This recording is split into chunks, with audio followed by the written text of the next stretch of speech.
કલાકમાં 102 તાલુકામાં વરસાદ ખાબક્યો છે। રાજ્યના 16 તાલુકામાં 1 ઇંચથી વધુ વરસાદ નોંધાયો છે। ખેડા અને રાણપુરમાં 2.2 ઇંચ જેટલો વરસાદ વરસ્યો તો ઉના અને લીંબડીમાં 2 ઇંચથી વધુ વરસાદ ખાબક્યો છે। અમદાવાદ શહેરમાં સરેરાશ 1.8 ઇંચ જેટલો વરસાદ નોંધાયો છે। જાફરાબાદમાં 1.8 ઇંચ જ્યારે ગણદેવીમાં 1.6 ઇંચ જેટલો વરસાદ નોંધાયો છે। નાની મોટી મળી અંદાજે 3000 જેટલી દહીં હાંડીઓ બાંધવામાં આવી છે। ભાગલ વિસ્તારમાં 35 ફૂટ ઊંચી મુખ્ય દહીં હાંડી ફોડવામાં આવશે। 27 વર્ષથી અહીં પરંપરાગત કાર્યક્રમ યોજાય છે। આ પ્રસંગે 143 ગોવિંદા મંડળોએ ભાગ લીધો છે અને કાર્યક્રમમાં ભાજપ અધ્યક્ષ તથા કેન્દ્રીય જળશક્તિ મંત્રી સી.આર. પાટીલ પણ હાજરી આપશે। તો સુરત ખાતે આયોજન કરવામાં આવ્યું છે અને જન્માષ્ટમીને લઈને આ તડામાર તૈયારીઓ હાથ ધરવામાં આવી છે। લોકોમાં અનેરો ઉત્સાહ જોવા મળી રહ્યો છે। મહેસાણા શહેરમાં વિરામ બાદ વરસાદી માહોલ જામ્યો છે ત્યારે કાળા ડિબાંગ વાદળોથી ઘેરાયું છે આકાશ અને વરસાદની શરૂઆત થતાં વાતાવરણમાં ઠંડક પ્રસરી ગઈ છે। લોકોને ગરમીમાંથી રાહત મળી છે। તો મહેસાણામાં પણ વાતાવરણમાં એકાએક પલટો જોવા મળ્યો અને કાળા ડિબાંગ વાદળો છવાયેલા જોવા મળ્યા। ત્યારબાદ વરસાદનું આગમન થતાં લોકોને ગરમીમાંથી રાહત પ્રાપ્ત થઈ છે। ગીર જંગલ વિસ્તારમાં આવેલ મચુંદરી નદી પરનો ડેમ ઓવરફ્લો થયો છે। ચાલુ સિઝનમાં પ્રથમ વખત ઓવરફ્લો થયો છે ડેમ। ઉના અને ગીર ગઢડા તાલુકાના 10 થી 12 ગામોની જીવાદોરી સમાન ડેમ ભરાતા ખેડૂતોમાં ખુશીની લહેર છવાઈ ગઈ છે। ડેમ ઓવરફ્લો થતાં પિયત તથા પીવાના પાણીના સમસ્યાનો પ્રશ્ન પણ હલ થઈ ગયો છે। તો સતત વરસાદ વરસવાને કારણે ડેમ ઓવરફ્લો થયો છે તેમજ 12 જેટલા ગામોની જીવાદોરી સમાન આ ડેમ છે જે ડેમ હવે ઓવરફ્લો થયો છે। તો ઉના ગીર ગઢડાના જે ગામોને હવે રાહત પ્રાપ્ત થશે કારણ કે ડેમમાં જે પાણીનું જળસ્તર છે તેમાં વધારો થયો છે અને ડેમ ઓવરફ્લો થયો છે। તો મચુંદરી નદી પરનો જે ડેમ છે તે ઓવરફ્લો થયો છે જેના કારણે લોકોને રાહત પ્રાપ્ત થશે। તો ચાલુ સિઝનમાં પ્રથમવાર આ જે ડેમ છે તે ઓવરફ્લો થયો છે। તો સતત વરસાદ વરસવાને કારણે જળસ્તરમાં વધારો થયો છે। આ તરફ મહેસાણા જિલ્લામાં સાંજ પડતા વરસાદની તીવ્રતા વધી ગઈ છે। જિલ્લાના ઘણા ભાગોમાં ધોધમાર વરસાદ ખાબક્યો છે। તો ખેરાલુના ગ્રામ્ય વિસ્તારોમાં પણ વરસાદી માહોલ જામ્યો છે। વિઠોડા પાંછા હિરવાણી સહિતના ગ્રામ્ય વિસ્તારોમાં વરસાદ નોંધાયો છે।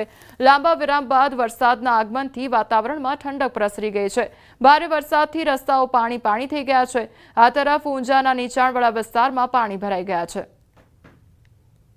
ઊંઝા શહેરમાં સતત 1 કલાકથી વરસી રહેલા વરસાદના કારણે ઊંઝા શહેર પાણી થયું છે। આપણે ઊંઝા શહેરના સ્ટેશન રોડ વિસ્તારમાં ઉભા છીએ। તમે જોઈ શકો છો અહીંયા સતત 1 કલાકથી વરસાદ વરસી રહ્યો છે તેના કારણે જે નદી જેવો માહોલ હોય છે તે સર્જાયો છે। તમે જોઈ શકો છો જ્યાં જોઈએ તે પાણી જોવા મળી રહ્યું છે। અનેક નીચાણવાળા વિસ્તારો પાણી થતા હાલમાં જે વાહન ચાલકો સહિત જે વેપારીઓ હોય છે તે હેરાન પરેશાન થઈ રહ્યા છે। ખાસ વાત કરીએ તો ઊંઝા શહેરના જે વાડીપરા ચોક હોય છે સ્ટેશન રોડ હોય છે તેમાં જે માતા મંદિર સિવાયના અનેક જે નીચાણવાળા વિસ્તારો હોય છે ગાંધી ચોક હોય છે આ તમામ જે વિસ્તારો હોય છે નીચાણવાળા વિસ્તારો હોય છે પાણી થયા છે જેના કારણે વાહન ચાલકો હોય છે તે હેરાન પરેશાન થઈ રહ્યા છે। જે લોકો હોય છે તે હેરાન મુશ્કેલીનો સામનો કરી રહ્યા છે। તો બીજી બાજુ જે ખેડૂતો હોય છે તે ખુશખુશાલ જોવા મળી રહ્યા છે કેમ કે સતત જે ખેડૂતો હોય છે તે વરસાદની રાહ જોઈ રહ્યા હતા તેવા સમયે જે વરસાદ વરસતા જે ખેડૂતો હોય તેમાં ખુશખુશાલી જોવા મળી રહી છે। અમરેલી સાવરકુંડલા બાદ ખાંભા ગીરના ગામડાઓમાં શરૂ થયો ધોધમાર વરસાદ। ખાંભા ગીરના નાનોડી તાતણિયા અને ઉમરિયા લાસા નાના વિસાવદર ઇંગોરાળા સહિત ગામડાઓમાં મેઘરાજાનું આગમન થયું છે। લાંબા વિરામ બાદ વરસાદ આવતા ઊભા પાકને લાભ થયો છે ત્યારે ખેડૂતોમાં સોનારૂપી વરસાદ વરસ્યો છે ત્યારે ખેડૂતોમાં ખુશીની લાગણી છવાઈ છે। તો અમરેલીના સાવરકુંડલા બાદ હવે ખાંભામાં પણ ધોધમાર વરસાદ વરસ્યો છે અને વરસાદ વરસવાને કારણે ખેડૂતોમાં ખુશીનો માહોલ જોવા મળી રહ્યો છે। બીજી તરફ લોકોને ગરમીથી આંશિક રાહત પ્રાપ્ત થઈ છે। તો હજુ પણ આગામી દિવસોમાં વરસાદને લઈને હવામાન વિભાગ દ્વારા આગાહી કરવામાં આવી છે। લગભગ 6 થી 7 દિવસ ભારેથી અતિભારે વરસાદ રહેશે તે પ્રકારની આગાહી કરવામાં આવી છે ત્યારે લાંબા વિરામ બાદ વરસાદ વરસવાને કારણે ખેડૂતોમાં ખુશીની લાગણી છવાઈ છે। આ તરફ અમરેલીના સાવરકુંડલા વિસ્તારમાં ધોધમાર વરસાદ વરસ્યો। સાવરકુંડલા શહેર તથા આસપાસના ગામડાઓમાં વરસાદ શરૂ થયો છે। ઠબી વીરડી નાડ સહિત ગામડાઓમાં મેઘરાજાનું આગમન થયું છે। સાવરકુંડલાના હાથસણી મોટા જીજુડા સહિતના વિસ્તારોમાં વરસાદ ખાબક્યો। લાંબા વિરામ બાદ વરસાદ આવતા ઊભા પાકને સોનારૂપી વરસાદ સાબિત થશે અને સારા વરસાદ પડવાથી જગતનો તાત ખુશખુશાલ થયો છે।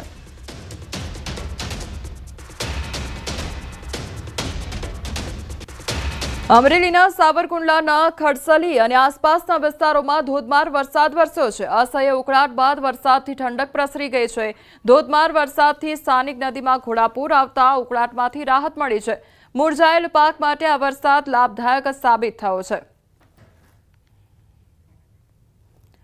અમરેલીના ધારીમાં મેઘરાજાની તોફાની બેટિંગ શરૂ થઈ છે. ધારીથી તુલસીશ્યામ માર્ગ પર વરસાદી પાણી ફરી વળ્યા છે. જીરાથી તુલસીશ્યામ તરફ જતા માર્ગ પર રોડ પર નદી વહેતી થઈ હોય તે પ્રકારના દ્રશ્યો સર્જાયા છે. માર્ગ પર પાણી ફરી વળતા ટ્રાફિક જામ પણ સર્જાયો. બાઇક ચાલકો જીવના જોખમે પાણીમાંથી પસાર થતા જોવા મળ્યા છે. ભારે વરસાદના કારણે ખેતરોમાં પાણી રોડ પર વહેવા લાગ્યા છે તો ધારી શહેરમાં મુશળધાર વરસાદ ખાબક્યો છે. ભારે વરસાદના કારણે ધારી શહેરના માર્ગો પર વરસાદી પાણી ભરાઈ ગયા છે. ધારી પંથકના ગ્રામ્ય વિસ્તારોમાં પણ ભારે વરસાદ ખાબક્યો છે. જન્માષ્ટમી પર્વે મેઘસવારીથી ખેડૂતો હરખાયા છે. સંવાદદાતા રાજન અમારી સાથે જોડાઈ ગયા છે. રાજન, અમરેલી વિસ્તારના અલગ અલગ જે ગ્રામ્ય વિસ્તારો છે ત્યાં આગળ અત્યારે વરસાદી માહોલ જામ્યો છે. કયા પ્રકારની પરિસ્થિતિ?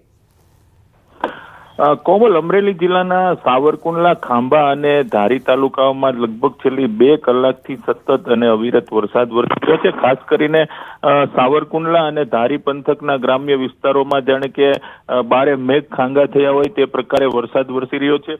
આપ દ્રશ્યોમાં પણ જોઈ શકો છો કે ધારીથી તુલસીશ્યામ તરફ જવાના રોડ પર પાણી ફરી વળ્યા છે. વાહન ચાલકો પણ અટવાયા છે. ધારી શહેરના લોકમેળાની મજા પણ બગડી છે. પરંતુ સાથે સાથે છેલ્લા 1 માસથી જે રીતે ખેડૂતો વરસાદની આતુરતાથી રાહ જોઈ રહ્યા હતા તે આતુરતાનો અંત આવ્યો છે અને ખૂબ સારો એવો વરસાદ પડ્યો છે. કેટલાક નદી નાળાઓ પણ છલકાયા છે. સમગ્ર જિલ્લામાં વરસાદી માહોલ છે.